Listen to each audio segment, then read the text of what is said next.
जय हिंद दोस्तों, स्वागत है आप सभी का इस सीरीज में जिसमें हम इंडियन एक्सप्रेस न्यूज़पेपर का एनालिसिस करते हैं। आज 2 अप्रैल है और आप सभी को नव वर्ष की, गुड़ी पड़वा की बहुत बहुत शुभेच्छा।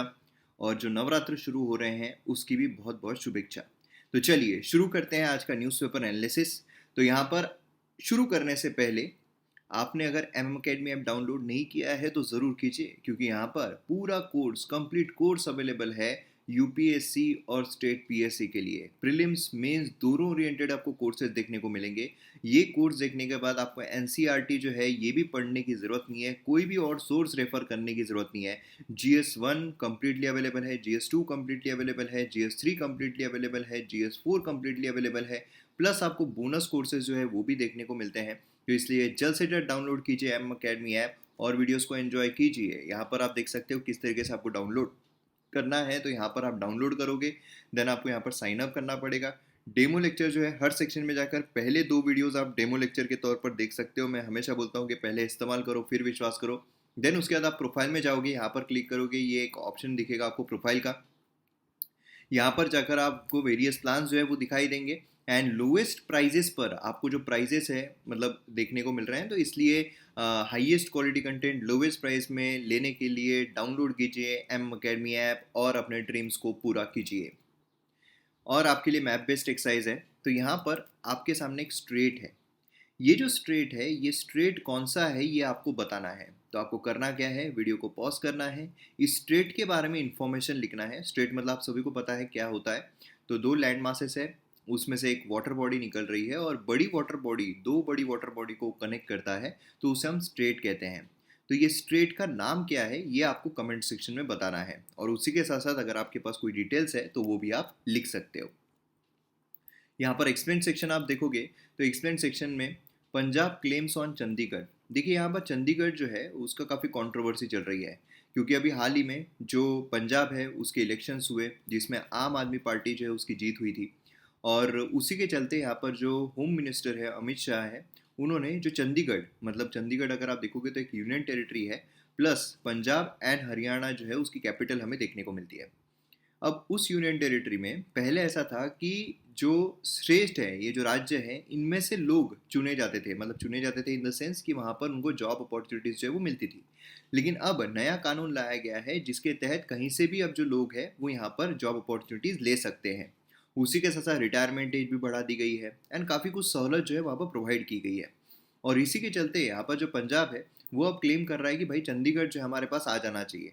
क्योंकि वेरियस जो स्टेट्स है, अगर आप देखो तो महाराष्ट्र जो है, जब गुजरात बाहर निकला था तो महाराष्ट्र ने मुंबई को एज अ कैपिटल रिटेन किया।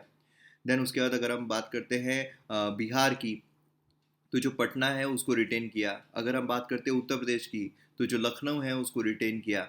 देन अगर हम बात करते हैं मध्य प्रदेश की, तो जो भोपाल है उसको रिटेन किया। अगर हम बात करते हैं तेलंगाना की, तो वहाँ पर एक टाइम फ्रेम दी गई थी कि इतने टाइम के लिए कॉमन एक कैपिटल रहेगी, देन उसके बाद अपनी अपनी कैपिटल जो है बना दी जाएगी। एंड इसी के चलते हमें आंध्र प्रदेश की जो अमरावती है वो कैपिटल देखने को मिल रही है। हालांकि 3 कैपिटल फॉर्मूला जो है वो उन्होंने लाया है। एंड तेलंगाना जो उसकी हैदराबाद देखने को मिलती है।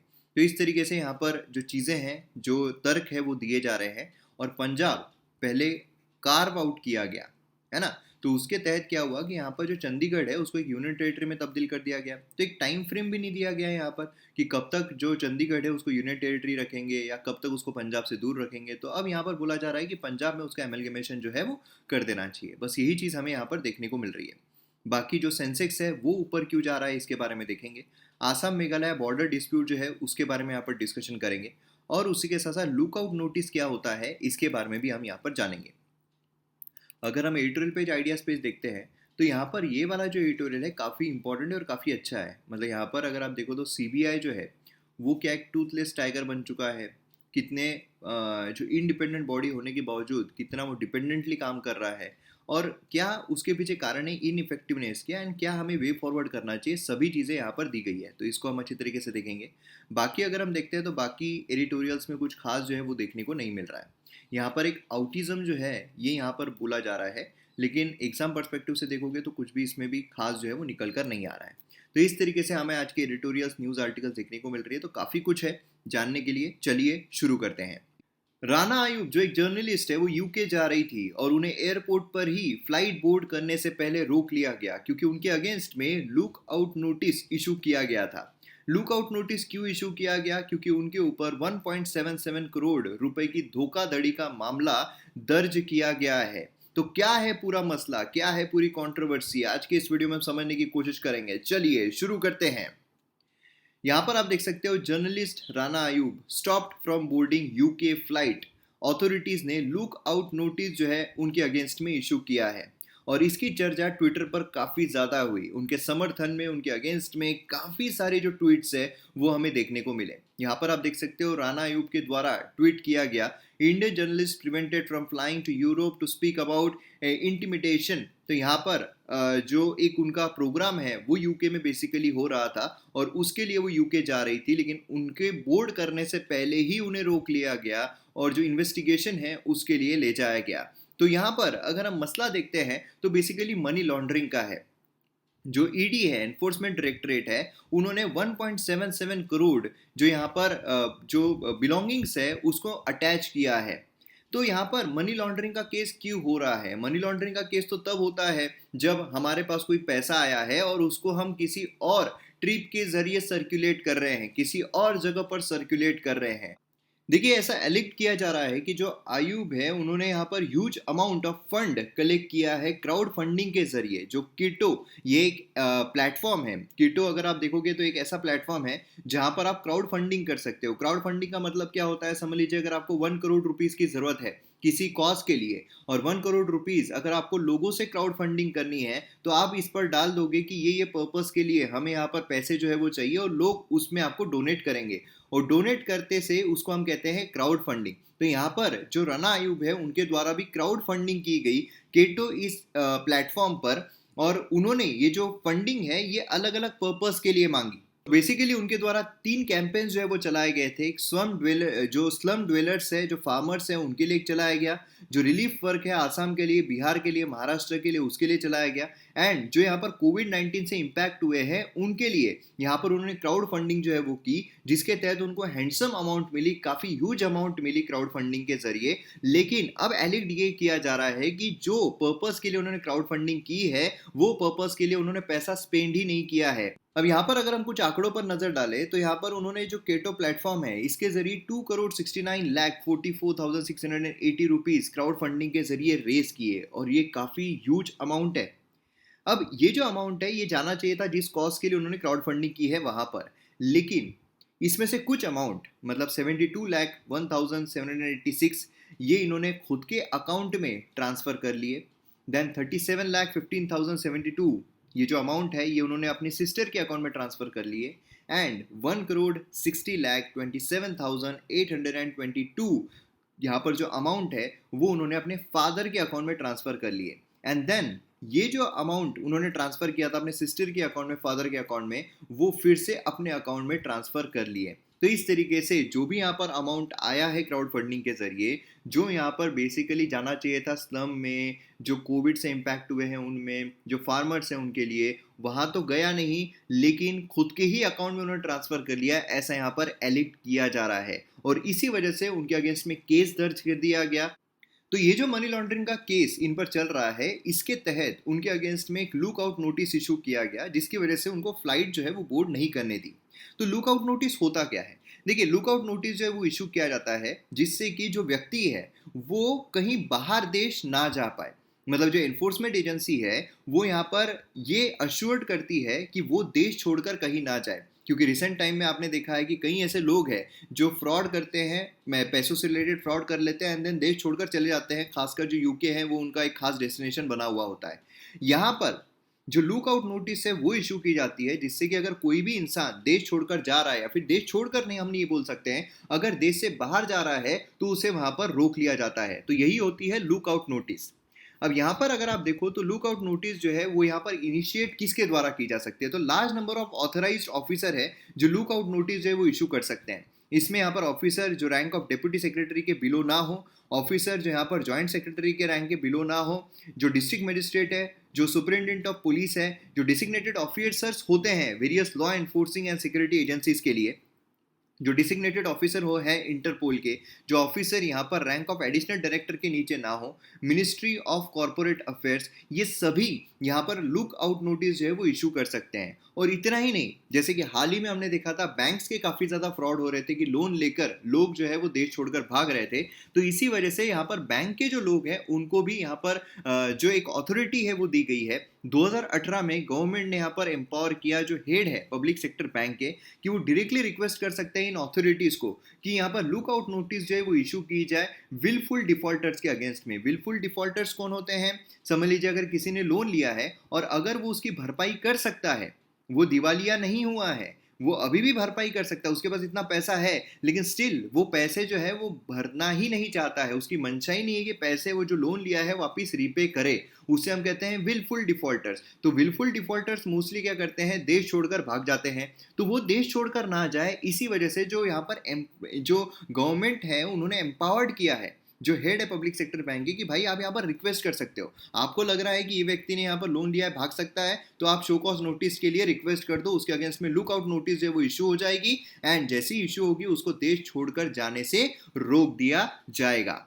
अब देखिए यहाँ पर लुक आउट नोटिस इशू की गई है, इसका ये मतलब नहीं है कि उसे अरेस्ट कर लिया जाए। हाँ, लेकिन जो प्रोफार्मा होता है लुक आउट नोटिस का, उसमें कुछ डिटेंशन की भी रिक्वेस्ट होती है कि इंडिविजुअल जो है उसको इन्वेस्टिगेशन के लिए रखा जाए, है ना, ये सब की। इसलिए क्या होता है कि लुक आउट नोटिस अगर इशू हो रहा है तो it may leads to arrest, लेकिन जरूरी नहीं है कि यहाँ पर लुक आउट नोटिस जो है वो एक अरेस्ट वारंट है, ऐसा नहीं होता है। तो ये भी एक चीज जो है आपको ध्यान में रखनी है। तो अब मैं उम्मीद करता हूं कि यहाँ पर आपको पूरी जो कंट्रोवर्सी है वो अच्छी तरीके से समझ में आ गई होगी, और यहाँ पर क्यों राना अयूब को एयरपोर्ट पर रोका गया, यूके की फ्लाइट लेने नहीं दिया गया, ये भी अब आपको समझ में आ गया होगा। रशिया यूक्रेन के बीच में वॉर चल रहा है, और इसी बीच जो सेंसेक्स है वो बढ़ता चला जा रहा है, और ये अपने आप में कंट्रोवर्शियल है, क्योंकि जब भी वॉर होता है तो उस समय पर जो सेंसेक्स है वो काफी नीचे आ जाता है। जैसे स्टार्टिंग में जब रशिया यूक्रेन का वॉर चल रहा था तो सेंसेक्स काफी नीचे आ गया था, लेकिन अब यहाँ पर बढ़ रहा है, तो उसके पीछे कारण क्या है, यही चीज हम यहाँ पर समझने की कोशिश करने वाले हैं। तो चलिए शुरू करते हैं। जैसे कि हम यहाँ पर देख सकते हो कि जो सेंसेक्स है वो पहले जो लो चल रहा था, अब यहाँ पर काफी हाई जो है वो हमें देखने को मिल रहा है। अब इतना जो हाई जा रहा है, मतलब ऑलमोस्ट यहाँ पर 1.2% की जो बढ़ोतरी यहाँ पर सेंसेक्स में हमें देखने को मिली है, इसके पीछे कारण क्या है? देखिए, रशिया यूक्रेन जो है वो वॉर चल रहा है ना। तो अब जब वॉर चल रहा है तो जो सेंटिमेंट्स होते हैं लोगों के वो इसी तरीके के होते हैं कि यार कुछ बुरा हो रहा है। अब जब बुरा हो रहा है तो यहाँ पर जैसे सेंसेक्स को कहा ही जाता है ना सेंसिटिव इंडेक्स, तो काफी सेंसिटिव होता है वो। तो सेंसिटिव रहने के तहत अगर वॉर चल रहा है तो भाई सेंसिटिविटी इतनी हाई हो जाती है कि लोग वहां पर इन्वेस्ट नहीं करते हैं। इन्वेस्ट नहीं करेंगे तो अपने आप सेंसेक्स जो है वो डाउन आता हुआ देखने को मिलेगा, है ना। उसी के साथ साथ जो इन्फ्लेशन है वो भी काफी हाई चल रहा है। अगर आप इंडिया में देखोगे तो हाई इन्फ्लेशन है, जो हमारा टारगेट होता है कि भाई यहाँ पर 4 ± 2 रहे, तो लेकिन यहाँ पर मैक्सिमम जो है वो 6% आना चाहिए हमारा इन्फ्लेशन। इन्फ्लेशन 6% से भी हाई हमें देखने को मिल रहा है। तो मतलब एक तो वॉर का भी यहाँ पर इम्पैक्ट होगा, जो इन्फ्लेशन है उसका भी इम्पैक्ट होगा, जो सेंटीमेंट्स है सारे नेगेटिव सेंटीमेंट्स हमें देखने को मिल रहे हैं, है ना। प्लस उसी के साथ साथ जो फॉरेन पोर्टफोलियो इन्वेस्टर्स है वो भी अपना पैसा पुल आउट कर रहे हैं, वो भी अपना पैसा निकाल निकाल कर भाग रहे हैं, है ना। ये भी हमें देखने को मिल रहा है। उसी के साथ साथ यहाँ पर जो फेडरल बैंक है, फेडरल रिजर्व है, वो भी अपने जो इंटरेस्ट रेट है उसको इंक्रीज कर रहा है। मतलब ओवर द ग्लोब अगर आप देखोगे तो कंटिन्यूअसली जो नेगेटिव सेंटीमेंट्स है वो हमें देखने को मिल रहे हैं, और जो कि यहाँ पर कारणीभूत होते हैं सेंसेक्स को गिराने के लिए, सेंसेक्स को लो ले जाने के लिए। लेकिन स्टिल हमें यहाँ पर सेंसेक्स ऊपर जाता हुआ नजर आ रहा है। तो क्यों ऐसा हो रहा है, उसके पीछे क्या कारण है, वो अभी हम यहाँ पर समझने की कोशिश करते हैं। तो यहाँ पर सबसे इंपॉर्टेंट चीज ये है कि जो रशिया यूक्रेन वॉर हो रहा है तो इतना टाइम पीरियड एक्चुअल में जा चुका है, और इतना टाइम पीरियड जाने के बाद अब यहाँ पर जो पॉजिटिव जो डेवलपमेंट्स है वो हमें देखने को मिल रही है, जो रशिया यूक्रेन के बीच में डिस्कशन हो रहा है उसके तहत। मतलब जो भी बातचीत हो रही है उसमें कुछ पॉजिटिव एस्पेक्ट्स निकल कर सामने आ रहे हैं, जिससे अंदाजा लगाया जा रहा है कि अब यहाँ पर वॉर जो है वो बंद हो सकता है, वॉर जो है वो खत्म हो सकता है, या कोई पीस डील जो है वो यहाँ पर साइन हो सकती है। तो मतलब थोड़े पॉजिटिव सेंटीमेंट जो उसकी तरफ हम बढ़ रहे हैं। दूसरा ये है कि जो वॉर है, जब शुरू हुआ था उस समय पर ऐसा लग रहा था कि यार अब यहाँ पर जो वेस्टर्न कंट्रीज है वो भी अब पूरी तरीके से इसमें इन्वॉल्व हो जाएगी, मतलब जो नाटो कंट्रीज है वो भी इसमें इन्वॉल्व हो जाएगी। नाटो कंट्रीज अगर इन्वॉल्व हो गई तो मतलब ये वर्ल्ड वॉर में तब्दील हो जाएगा। तो इसके वजह से काफी नेगेटिव सेंटीमेंट जा रहे थे। लेकिन अगर एक्चुअल में देखा जाए तो सिर्फ दो कंट्रीज के बीच में ये वॉर बनकर सीमित रह गया है। हालांकि वेस्टर्न कंट्रीज यूक्रेन को जो आर्म्स है वो सप्लाई कर रही है, जो एनिमेशन से सप्लाई कर रही है, जो फाइनेंशियल एड है वो सप्लाई कर रही है, ह्यूमैनिटेरियन एड सप्लाई कर रही है, व्हाट नॉट, सब कुछ कर रही है। लेकिन लेकिन डायरेक्टली अगर आप देखोगे तो जो नाटो कंट्रीज है, जो वेस्टर्न कंट्रीज है, वो इन्वॉल्व नहीं हो रही है। इंक्लूडिंग जो नो फ्लाई जोन है वो भी यहाँ पर, मतलब जो भी मिलिट्री यहाँ पर स्टांस हो सकते हैं वो यहाँ पर वेस्टर्न कंट्रीज के द्वारा नहीं किए गए हैं। जिससे हम ये बोल सकते हैं कि वॉर जो है वो ये दो कंट्रीज के बियॉन्ड एस्केलेट नहीं हुआ है। दो कंट्रीज के बियॉन्ड किसी ने भी यहाँ पर जो इनिशिएट है वो नहीं किया है। जो पहले ऐसा स्टिपुलेट किया जा रहा था कि हाँ यार यहाँ पर वर्ल्ड वॉर जो है वो हो सकता है, तो ये भी एक पॉजिटिव नोटेशन जो है वो चला गया। तीसरी चीज अगर हम देखते हैं तो जो ऑयल प्राइजेस हैं, ऑयल प्राइसेस काफ़ी तेज़ी से राइज हो रहे थे। अब ऑयल प्राइस जब राइज होते हैं तो उस समय पर इन्फ्लेशन काफ़ी हाई हो जाता है। अब ऑयल प्राइसेस क्यों इंक्रीज हो रहे थे? रशिया पर सैंक्शंस लगाया गया। मतलब बेसिकली क्या था कि यहाँ पर जो सप्लाई है उसका डिसरप्शन हमें देखने को मिल रहा था। सप्लाई डिसरप्शन होता है, मतलब सप्लाई जो है वो कम हो जाता है तो अपने आप जो प्राइजेस है वो इंक्रीज हो जाते हैं, और वही हमें यहाँ पर देखने को मिला। लेकिन एक तो रशिया जो है उसने भी एक अलग जो वे है, वे आउट है, क्योंकि स्विफ्ट बैन लगा दिया गया, सब कुछ वहां पर कर दिया गया। लेकिन स्टिल रशिया जो है उसने एक वे आउट निकाला है जिसके जरिए डिस्काउंटेड रेट पर अपने जो अलाइज है या फिर हम बोल सकते हैं कि उसके जो दोस्त है उनको वो ऑयल जो है वो सप्लाई कर सकता है, तो डिस्काउंटेड रेट पर कर रहा है। और इसी के साथ जो बाकी कंट्रीज है उनका भी प्रोडक्शन इंक्रीज हुआ है। तो इसी वजह से क्या है कि यहाँ पर जो क्रूड ऑयल है उसके भी रेट अब डिक्रीज हो रहे हैं। उसके पीछे एक और ये कारण है कि जो चाइना है वहाँ पर, जो शंघाई है वहाँ पर कंप्लीट लॉकडाउन लगाया गया है, और उसकी वजह से यहाँ पर लॉकडाउन लगाने की वजह से क्या हो रहा है कि जो डिमांड है वो यहाँ पर डिक्रीज हो गई है। ऑयल की डिमांड डिक्रीज होने की वजह से क्या हो रहा है कि जो वैल्यू है वो भी नीचे चली जाती है। तो ये भी एक कारण है कि यहाँ पर जो क्रूड ऑयल है उसके दाम जो एकदम 135 140 बैरल पर डॉलर जा रहे थे, अब यहाँ पर हमें 105 पर बैरल जो है वो देखने को मिल रहे हैं। तो ये भी एक पॉजिटिव एस्पेक्ट हमें देखने को मिल रहा है। मतलब दुनिया में कहीं पर भी अगर कुछ पॉजिटिव हो रहा है तो हम ये बोल सकते हैं कि सेंसेक्स जो है वो हाई जाएगा। तो ये भी एक उसके पीछे कारण है। अब देखिए इंडिया अगर आप देखोगे तो बड़ा इंपोर्टर है ऑयल का, और 85% जो है उसकी रिक्वायरमेंट वो यहाँ पर इंपोर्ट करके फुलफिल होती है। तो जब प्राइजेस इंक्रीज हो रहे थे तो यहाँ पर नेगेटिव सेंटीमेंट्स आ रहे थे, लेकिन अब प्राइजेस भी डिक्रीज हो गए हैं। प्लस रशिया के साथ जो हमारी बातचीत है वो भी यहाँ पर काफ़ी अच्छे तरीके से हुई है। जो यूएसए है उसने भी सैंक्शंस नहीं लगाए हैं, क्योंकि यूएसए से भी डर हो रहा था कि भाई सैंक्शन जो है वो लगा देगा, क्योंकि हम रशिया के साथ डील कर रहे हैं, रशिया से हम ऑयल खरीद रहे हैं, रशिया से हम डिफेंस इक्विपमेंट्स खरीद रहे हैं। अब जब यहाँ पर डॉलर्स में लेन देन नहीं हो सकता है तो जो अल्टरनेटिव है रशिया की तरफ से वो भी दिया गया, जो हमने कल डिस्कस किया था। अब देखिए यहाँ पर इंडिया की जो एक इंडिपेंडेंट फॉरेन पॉलिसी रही है उसने भी एक बहुत बड़ा जो योगदान है वो दिया है पॉजिटिव सेंटिमेंट्स के लिए। जैसे कि इमरान खान जो है उसने भी यहाँ पर कहा था कि इंडिया की जो फॉरेन पॉलिसी उसकी तारीफ करनी चाहिए, क्योंकि इंडिया एक क्वाड का भी अलाय है जिसमें यूएसए हमें देखने को मिलता है, और उसी के साथ साथ यहाँ पर जो रशिया है उससे भी ऑयल परचेस कर रहा है। मतलब भाई यूएसए और रशिया कट्टर दुश्मन, और यूएसए का भी दोस्त है और रशिया का भी दोस्त है। मतलब एक इंडिपेंडेंट फॉरेन पॉलिसी रख रहा है कि भाई अगर हम क्वाड के मेंबर है तो हम रशिया से दूरी बनाकर रख देंगे, या फिर रशिया से ऑयल खरीद रहे हैं तो इनसे दूरी बनाकर रख देंगे। ऐसा यहाँ पर जो इंडिया है वो नहीं कर रहा है, इंडिपेंडेंट फॉरेन पॉलिसी अपना रहा है। जो धमकियां है भले ही वो यूएसए की तरफ से आ रही है, लेकिन स्टिल अपना जो एक स्टांस है वो इंडिया यहाँ पर बरकरार रखा हुआ है। वो दबाव में आकर अपनी जो स्टांस है वो फ्लक्चुएट नहीं कर रहा है। तो ये भी एक बहुत बड़ा सिनारियो है, ये भी एक बहुत बड़ा एक हम बोल सकते हैं पॉजिटिव एस्पेक्ट है, जिसकी वजह से जो सेंसेक्स है वो हमें ऊपर जाता हुआ देखने को मिल रहा है।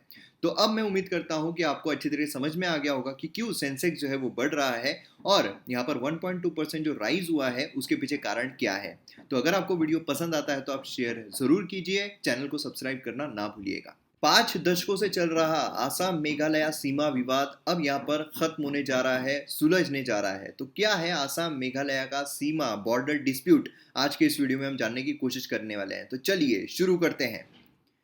यहाँ पर आप देख सकते हो कि Assam Meghalaya border dispute resolution यहाँ पर फेज्ड मैनर में जो रिजोल्यूशन है वो हो रहे हैं, क्योंकि इतनी बड़ी बॉर्डर है तो उसका जो डिस्प्यूट है वो एक ही साथ खत्म नहीं हो सकता है। तो पहले उन्होंने लिया कि भाई जो एकदम आसानी से रूल आउट हो सकते हैं वो हम फेज़ 1 में लेंगे, देन फेज़ 2 में जो कॉम्प्लेक्स इश्यूज है उनको हम रिजॉल्व करने की कोशिश करेंगे। तो अभी रिसेंटली अगर आप देखो तो यहाँ पर हमें देखने को मिला है कि जो अमित शाह है उनके रहते वो वहाँ पर थे, उसके बीच यहाँ पर जो चीफ मिनिस्टर है दोनों ही राज्यों के, उनके साथ समझौता होता है और फेज मैनर में जो पहला यहाँ पर फेज है उसमें डिस्प्यूट्स का रिजोल्यूशन हमें देखने को मिल रहा है।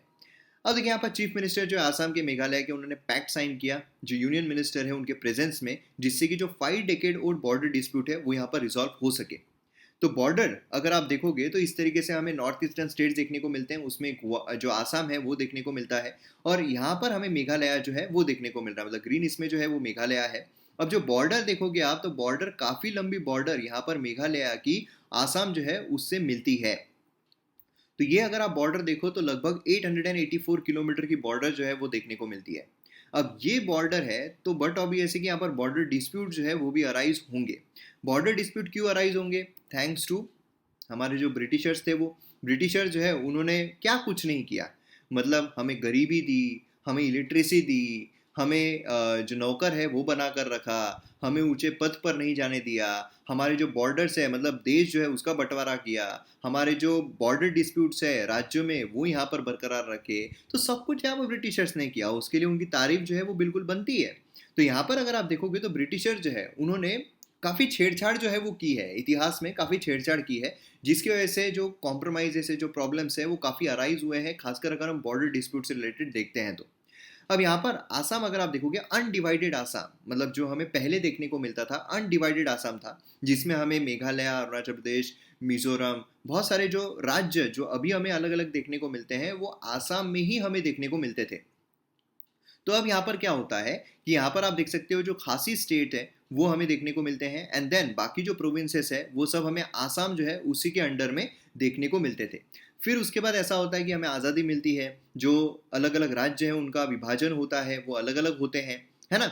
तो अब यहाँ पर जो स्टेट्स हैं वो अलग अलग क्यों होते हैं? क्योंकि उसके पीछे कई कारण होते हैं। हिस्टोरिकल पर्सपेक्टिव होता है, जो एथेनिसिटी है लोकल पॉपुलेशन की, कि भाई लोकल पॉपुलेशन जो है वो यहाँ पर किस तरीके की रहती है, वो क्या मांग करती है, लिंग्विस्टिक बेसिस पर होता है ना। जो यहाँ पर बाउंड्री है वो यहाँ पर किस तरीके की चल रही है, मतलब कहाँ पर कौन से बॉर्डर पर किस तरीके के लोग हैं, कौन से एथेनिसिटी के लोग हैं, कौन सा लैंग्वेज बोलने वाले लोग हैं, जो लोग हैं उनकी यहाँ पर विल क्या है, लोग क्या चाह रहे हैं, एडमिनिस्ट्रेटिव कन्वीनियंस किस तरीके का रहेगा। जैसे कि जब बंगाल जो है उसका विभाजन हुआ था 1905 में, जब बंगाल का विभाजन हुआ था उस समय पर एडमिनिस्ट्रेटिव कन्वीनियंस यही यहाँ पर रीजन दिया गया था। हालांकि उसके पीछे कारण जो है वो कुछ और थे, लेकिन एडमिनिस्ट्रेटिव कन्वीनियंस दिया गया था। तो यहाँ पर जो राज्य होते हैं वो उनका भी विभाजन कुछ इस तरीके से ही होता है कि भाई एडमिनिस्ट्रेटिव कन्वीनियंस के लिए, हिस्टोरिकल पर्सपेक्टिव से के लिए, एथेनिसिटी के लिए लोगों की जो डिमांड है उस बेसिस पर जो विभाजन है राज्यों के वो किए जाते हैं। और इसीलिए जो मेघालय है वो यहाँ पर कार्व्ड आउट किया जाता है आसाम में से 1972 में। उसकी जो बाउंड्रीज है वो डिमार्केट की जाती है as per the Assam reorganisation Meghalaya act of 1969। लेकिन समस्या जो है वो तब आती है कि कुछ डिस्प्यूटेड टेरिटरीज जो है वो वहाँ पर रह जाते हैं। डिस्प्यूटेड टेरिटरीज जो बॉर्डर इलाके हैं वहाँ पर कुछ डिस्प्यूटेड टेरिटरीज हमें देखने को मिलते हैं जो यहाँ पर क्लेम किए जाते हैं दोनों ही राज्यों के द्वारा। तो इसी वजह से यहाँ पर डिस्प्यूट जो है वो अराइज हुआ, एंड 5 डेकेड से जो इशू है वो कंटिन्यूसली चलता रहा। मतलब अलग अलग जो गवर्नमेंट है, अलग अलग गवर्नमेंट्स ने यहाँ पर उसको रिजॉल्व करने की कोशिश की, लेकिन फाइनली कोई भी नतीजे पर नहीं पहुंच पाया था।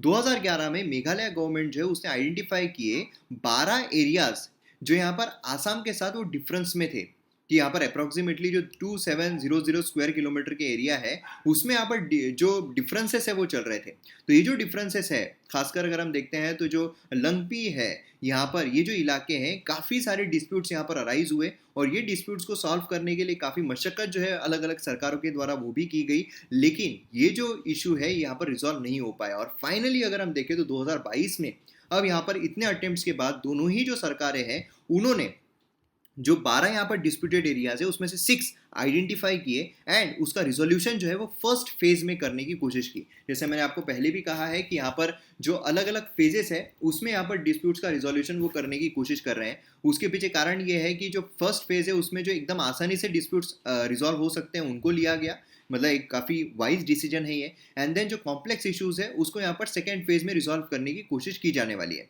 तो यहाँ पर जो 6 है उनको आइडेंटिफाई किया गया 12 डिस्प्यूटेड एरिया में से, और उनको यहाँ पर फर्स्ट फेज में रिजॉल्व किया गया है। तो इसमें आप देख सकते हो कि जो अलग अलग डिस्प्यूटेड एरियाज है किस तरीके से 6 यहाँ पर रिजॉल्व करने के लिए लिए गए। तो इसमें अगर आप देखोगे तो ये वाला जो देखिए आप छोटे छोटे इलाके जो आपको दिखाई देंगे एकदम छोटे छोटे, है ना, उनको यहाँ पर पहले लिया गया है। और जो बड़े बड़े इलाके हैं यहाँ पर आप देखो 10 है, 11 है, 9 है, देन 7 है, देन 4 है, देन 5 है। ये जो बड़े बड़े एरियाज हमें देखने को मिल रहे हैं ये काफ़ी कॉम्प्लेक्स है, इसमें काफ़ी सारे फैक्टर्स जो है वो प्ले करने वाले हैं। इसी वजह से इनको सेकेंड फेज के लिए रखा गया है जहाँ पर वो डिस्प्यूट को रिजॉल्व करेंगे। तो अभी जो किया गया है उसमें हमें फर्स्ट ये वाला, सेकेंड ये वाला, थर्ड ये वाला, देन उसके बाद एट्थ ये वाला, देन उसके बाद ट्वेल्थ ये वाला, एंड उसी के साथ साथ यहाँ पर हमें जो सिक्स्थ है वो यह वाला देखने को मिलता है। और ये यहाँ पर रिजॉल्व जो है वो करने की कोशिश की गई है। इसमें अगर आप देखोगे तो 6 इलाके हैं, 6 को रिजॉल्व किया गया है। और ये एक बहुत बड़ी अचीवमेंट जो है मानी जाती है, क्योंकि 2 राज्यों में जो सरकार है वो यहाँ पर डिस्प्यूट जो है वो रिजॉल्व तब होता है जो सरकार है वो सेम आइडियोलॉजी की आए, या फिर जो कोएलिशन की जो गवर्नमेंट सेंटर में देखने को मिलती है उसी की सरकारें जो है वो हमें देखने को मिले। जैसे कि हमें जो आसाम है, मेघालय है, वहाँ पर इस तरीके से ही जो सरकारें हैं वो देखने को मिल रही है। तो यहाँ पर काफ़ी आसान हो जाता है रिजॉल्व करना, लेकिन स्टिल यहाँ पर प्रेशर जो है लोगों का, जो राज्यों में लोग रह रहे हैं, जो अपोजिशन है उनका काफ़ी ज़्यादा होता है। तो एक अच्छे तरीके से रिजोल्यूशन जो है वो हमें देखने को मिला है। तो अगर हम देखें तो आउट ऑफ 36.79 स्क्वायर किलोमीटर ये जो डिस्प्यूटेड एरिया जो रिजॉल्व किया गया है उसमें से आसाम जो है उसको फुल कंट्रोल 18.46 स्क्वायर किलोमीटर का मिल रहा है, एंड मेघालय को 18.33 स्क्वायर किलोमीटर का जो है वो मिल रहा है। तो इस तरीके से इतने डेकेड से जो चलता आ रहा यहाँ पर इशू है वो रिजॉल्व हुआ है। यहाँ पर आप देख सकते हो डिटेल में कौन कौन से यहाँ पर डिस्ट्रिक्ट्स हैं जिनका रिजोल्यूशन यहाँ पर किया गया है, कौन कौन से डिस्प्यूटेड एरियाज है, कितना स्क्वायर किलोमीटर का है, पूरा डिटेल में यहाँ पर दिया गया है। तो मैं उम्मीद करता हूँ कि आपको ये जो मसला है आसाम मेघालय सीमा विवाद ये समझ में आ गया होगा। और वीडियो अगर पसंद आता है तो आप शेयर करना ना भूलिएगा। जी हाँ, बिल्कुल सही पढ़ा आपने। क्या सीबीआई कठपुतली है? इसका जो प्रभाव है वो अब इतना गहराई से नहीं गिरता है जितना कि लोग एक्सपेक्ट करते हैं। मतलब लोगों के नज़रों में अगर देखा जाए तो इसकी क्रेडिबिलिटी जो है वो खत्म होती जा रही है। तो यहाँ पर इसकी जो प्रभावशीलता है वो वापस लाने के लिए हम क्या कर सकते हैं, इन सभी मुद्दों पर आज के इस वीडियो में हम बात करने वाले हैं। तो चलिए शुरू करते हैं। देखिए, हम यहाँ पर डेमोक्रेसी में रहते हैं। डेमोक्रेसी का मतलब क्या होता है? लोगों के द्वारा किया गया शासन। अब लोगों के द्वारा किया गया शासन मतलब क्या है कि हमारे यहाँ पर इनडायरेक्ट डेमोक्रेसी है, जहाँ पर हम हमारे रिप्रेजेंटेटिव्स को भेजते हैं पार्लियामेंट में, जिससे कि हमारे बिहाफ में वो कानून अच्छे जो हमारे हितकारी है वो ला सके। अब जहाँ डेमोक्रेसी होती है वहाँ पर जितने भी इंस्टीट्यूशंस है वो डेमोक्रेटिकली ही फंक्शन करने चाहिए। वो जो जनता है उनके हित में फंक्शन करने चाहिए। मतलब इन शॉर्ट हम ये बोल सकते हैं कि जितने भी इंस्टीट्यूशंस हमें देखने को मिल रहे हैं वो इंडिपेंडेंटली फंक्शन करने चाहिए। अगर हम बात करें जुडिशरी, वो एक इंडिपेंडेंट इंस्टीट्यूशन है तो इंडिपेंडेंटली फंक्शन करना चाहिए। अगर हम बात करें पुलिस, अगर हम बात करें सीबीआई, जितने भी इंस्टीट्यूशंस है जो इंडिपेंडेंट है उन्होंने इंडिपेंडेंटली फंक्शन करना ही यहाँ पर डेमोक्रेसी को सस्टेन करता है। अगर वो इंडिपेंडेंटली फंक्शन नहीं कर रहे हैं, अगर वो किसी पॉलिटिकल पार्टी के दबाव में आकर फंक्शन कर रहे हैं, तो वो हम कहेंगे कि हमारे यहाँ पर डिक्टेटरशिप ज़्यादा बढ़ रही है रैदर दैन डेमोक्रेसी। देखिए, हमारे यहाँ पर अगर हम देखें तो वेरियस कल्चर के, हेरिटेज के, डाइवर्सिटी के, प्लूरलिज्म के लोग देखने को मिलते हैं, और उनको एक साथ रखने के लिए यहाँ पर जो डेमोक्रेसी है वही एक रास्ता दिखाई देता है। क्योंकि हर किसी की अपने अपनी बातें हैं, हर किसी के अपने अपने कल्चर है, हर किसी की अपनी अपनी राय है, और उसको यहाँ पर सही तरीके से रखने के लिए, ताकि उनको भी ऐसा ना लगे कि हमारी बातें नहीं सुनी जा रही है, तो यहाँ पर डेमोक्रेसी ही एक सोल्यूशन हमें देखने को मिलता है, और जो हम बहुत अच्छी तरीके से यहाँ पर उसका निवारण कर रहे हैं। लेकिन अगर हम बात करें पुलिस की, जो इन्वेस्टिगेटिव एजेंसीज हैं उनकी, तो वो यहाँ पर थोड़े क्रेडिबिलिटी जो है अपनी खो रहे हैं। क्योंकि अगर आप देखोगे तो जो सोशल लेजिटिमेसी है वो अभी तक जो इन्वेस्टिगेटिव एजेंसीज है, जैसे कि सीबीआई हो गया, ईडी हो गया, जो पुलिस ऑफिसर्स है वो यहाँ पर नहीं ले पा रहे हैं। अगर आप देखो तो पुलिस जो है उन्होंने इम्पार्शली काम करना चाहिए, जो क्राइम है उसके प्रिवेंशन में काम करना चाहिए, जो कोऑपरेशन है पब्लिक के साथ, जो लॉ एंड ऑर्डर है उसके साथ काम करना चाहिए। लेकिन अगर आप परसेप्शन देखोगे लोगों का तो काफ़ी नेगेटिव परसेप्शन देखने को मिलता है इन इंस्टीट्यूशंस के लिए आम जनता का। अगर आप पुलिस स्टेशन जाते हो तो आपके मन में पहला यही सवाल आता है कि क्या हम ये हरास करेंगे। अगर आप कोर्ट में जाते हो तो आपके मन में पहले ये सवाल आता है कि यार अब तारीख पे तारीख, तारीख पे तारीख, तारीख पे तारीख लग जाएगी। अगर पुलिस आपके पास कोई पूछताछ के लिए आते हैं तो आप एक नेगेटिव परसेप्शन के साथ ही उनको देखते हो कि भाई अब ये मेरे को ऐंठने वाला है, ये जो पैसे हैं ये लेने वाला है। तो ये एक परसेप्शन जो है ये बना हुआ है। और इसी के वजह से जो लोग हैं जिनके लिए यहाँ पर पुलिस काम कर रही है वो सही तरीके से तालमेल नहीं बैठ पाता है, और दोनों के लिए मतलब पुलिस जो है उनको भी ऐसा लगता है कि यार हमारे लिए नेगेटिव ही सोचते हैं, ये तो मतलब इन्होंने कोई क्राइम जो है वो किया ही है। तो दोनों के माइंड में इस तरीके के परसेप्शन होते हैं कि दोनों की यहाँ पर सही तरीके से जम नहीं पाती है ना। मतलब यहाँ पर अगर आप देखोगे सीबीआई जो है वो भी लोगों के मन में पहले काफ़ी ट्रस्ट था। मतलब अगर पुलिस कोई केस जो है वो हैंडल नहीं कर पा रही है, हाई प्रोफाइल केस है, तो जनता जो है वो डिमांड करती थी कि भाई इसको सीबीआई की तरफ दे दो, सीबीआई की तरफ दे दो। और लोगों में ये कॉन्फिडेंस था कि अगर केस सीबीआई की तरफ जा रहा है तो मतलब केस जो है उसका सही निवारण निकलेगा, सही जो रिजल्ट है वो निकलेगा, जो सच है वो सामने आएगा। लेकिन उसके जो एक्शंस है, उसके जो इनएक्शंस ये बहुत बड़ा रोल प्ले करते हैं किसी भी डेमोक्रेसी को डिग्रेड करने के लिए। क्योंकि ऐसा कहा जाता है कि जो गवर्नमेंट है, जो एक्शन गलत एक्शन से जितना नुकसान होता है उससे ज़्यादा नुकसान इन एक्शन से होता है। अगर वो एक्शन नहीं लेते हैं तो उससे होता है। तो यहाँ पर जो एक्शन है, जो इन एक्शन यहाँ पर सीबीआई के द्वारा लिए गए हैं, वो यहाँ पर उसकी क्रेडिबिलिटी पर क्वेश्चंस रेज करते हैं। जो क्रेडिबिलिटी है वो उसकी खत्म करने की कोशिश हो रही है। तो ये चीज़ें हमें देखने को मिलती है। देखिए कुछ इश्यूज अगर हम देखें तो यहाँ पर सिस्टम में जो इश्यूज निकल कर आते हैं वो है लैक ऑफ इंफ्रास्ट्रक्चर, कि हमारे पास प्रॉपर इंफ्रास्ट्रक्चर अवेलेबल नहीं है जिससे कि जो चीज़ें हैं उसका रिजोल्यूशन फास्ट तरीके से हो सके। जो सफिशिएंट मैन पावर है वो नहीं है, कि भाई एक ही ऑफिसर है उसके पास 100 केसेस जो है वो लगे हुए हैं, इसके तरफ देखिए उसकी तरफ देखिए, उसमें भी हाई प्रोफाइल केसेस आते हैं, उसमें भी उसको फोन कॉल जो है आना शुरू हो जाते हैं। इनह्यूमन कंडीशंस जो है वो हमें देखने को मिलती है। मॉडर्न इक्विपमेंट जो है वो अवेलेबल नहीं है जिससे कि फटाफट जो इन्वेस्टिगेशन है वो पूरी हो सके। जो क्वेश्चनेबल मेथड्स है एविडेंसेस लेने की वो यहाँ पर सही नहीं है। जो ऑफिसर्स है वो रूल बुक के जरिए काम नहीं करते हैं, क्योंकि पॉलिटिशियंस बोलिए इनके दबाव में आकर वो जिस तरीके की स्टोरी बनाना है उस तरीके की स्टोरी जो है वो बना लेते हैं, समस्याएं जो है वो क्रिएट हो जाती है। जो अकाउंटेबिलिटी है, जो ऑफिसर्स यहाँ पर एरर कर रहे हैं उनकी कोई अकाउंटेबिलिटी नहीं होती है। अगर किसी ने कुछ गलत कर लिया, अगर गलत इन्वेस्टिगेशन हो गई, अगर गलत तरीके से उसने कोई कमिट कर लिया है तो और ज़्यादा यहाँ पर प्रॉब्लम जो है वो क्रिएट हो जाती है। जैसे कि अभी हमने हाल ही में जो आर्यन खान का केस हुआ था उसमें देखा था, है ना, कि जो वानखेड़े हैं उन्होंने यहाँ पर खुद के पर्सनल इंटरेस्ट के लिए आर्यन खान जो है, जो शाहरुख खान का बेटा है, उसको फंसाया है। तो इस तरीके से क्या होता है, क्रेडिबिलिटी जो है वो यहाँ पर काफ़ी ज़्यादा हैम्पर हो जाती है अगर ऐसी चीज़ें हमें देखने को मिलती है।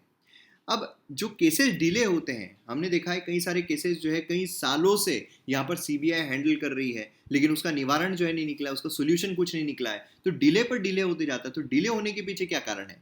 तो यहाँ पर पब्लिक प्रोसिक्यूटर जो है वो नहीं मिल पाता है। जो यहाँ पर हंड्रेड्स ऑफ विटनेसेस है उनको सही तरीके से वॉलेंटियर नहीं कर पाते हैं। इतने सारे जो केसेस पेंडिंग है तो वो केसेस पेंडिंग पे पेंडिंग ही रहते हैं। जो इम्प्रिजनमेंट है, अनड्यू इम्प्रिजनमेंट अंडर ट्रायल्स है, वो यहाँ पर हमें अनड्यू तरीके से देखने को मिलता है। जो प्रायोरिटीज़ है वो चेंज हो जाती है कि भाई पॉलिटिकल पार्टी अगर बदल गई तो वहाँ पर जो केस है उसकी एक इंपॉर्टेंस चली जाती है। पहले केस इंपॉर्टेंट रहता है, देन उसके बाद केस जो है वो इंपॉर्टेंट ही नहीं रहता, उसकी तरफ ध्यान नहीं दिया जाता है। जो एविडेंसेस है वो यहाँ पर सही तरीके से प्रॉब्लम क्रिएट करते हैं। रिपीटेड ट्रांसफर जो हमें देखने को मिलती है कि भाई एक इंसान है उसने यहाँ पर कोई हाई प्रोफाइल केस संभाला एंड उसकी ट्रांसफर जो है सट से कर दी गई, है ना। कोई ऐसे एक तो ऐसे डिपार्टमेंट में कर दी गई जहाँ पर उसका कोई रोल नहीं रहेगा, या तो कोई दूसरी जगह पर ही कर दी गई। तो ये हमें देखने को मिलता है। मल्टीपल बॉडीज के जरिए जो हैंडल किए जाते हैं केस, पुलिस जो है वो हैंडल करती है जो स्टेट की है, देन उसमें अगर सीबीआई आती है तो और ज़्यादा यहाँ पर प्रॉब्लम जो है वो क्रिएट हो जाते हैं। तो यहाँ पर मल्टीपल बॉडीज केसेस हैंडल करती है, उससे क्या होता है कि जो एविडेंसेस है उसका भी यहाँ पर तमाम हो जाता है काम, है ना, कि पुलिस ऑफिसर ने कोई एविडेंसेस लिए, भाई काम तमाम हो गया, उसको सीबीआई को एविडेंसेस मिल ही नहीं रहे। तो ऐसी जो चीज़ें हैं यहाँ पर होती है, सारे प्रॉब्लम्स है जो आप एग्जाम में मेंस में सही तरीके से लिख सकते हो।